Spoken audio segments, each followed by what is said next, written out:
खरूज 3:16 में खुदा ने मूसा को इसराइली बुजुर्गों के पास ये कहकर भेजा कि उनको एक जगह जमा करके कहे कि खुदावन तुम्हारे बाप दादा के खुदा इब्राहिम और इसहाक और यकूब के खुदा ने मुझे तुम्हारे पास भेजा है। खरूज 4:1 में मूसा ने खुदा से कहा कि वो तो मेरा यकीन नहीं करेंगे और ना मेरी बात सुनेंगे। यहाँ मूसा का ध्यान उनकी सोच की तरफ था जिस पर मूसा का इख्तियार नहीं था। मगर खुदा ने मूसा से पूछा तेरे हाथ में क्या है, जिस पर मूसा ने जवाब दिया कि मेरे हाथ में लाठी है। ये सवाल पूछने का मकसद मूसा से ये कहना था कि जिस चीज़ का इख्तियार तेरे हाथ में है तो उसकी फिक्र कर, और जिस चीज़ का इख्तियार तेरे हाथ में नहीं उसे खुदा पर छोड़ दे।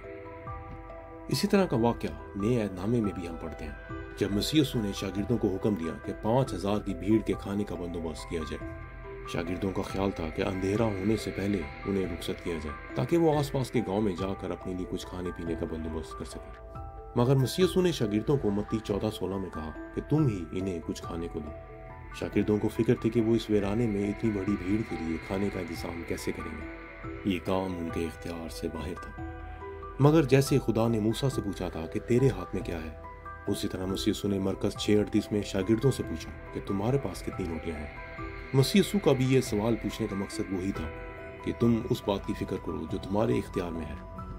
इन दोनों वाक़यात से हमने ये सीखा कि खुदा जानता है कि हमारे हदूद और वसाइल क्या हैं। वो नामुमकिनात का खुदा, कादिर मुतलक है। अगर खुदा ने हमसे कोई काम लेना है तो हम अपने वसाइल पर ध्यान दें जिन पर हमारा इख्तियार है, और जो चीज़ हमारे इख्तियार से बाहर है वो खुदा खुद मुहैया करेगा।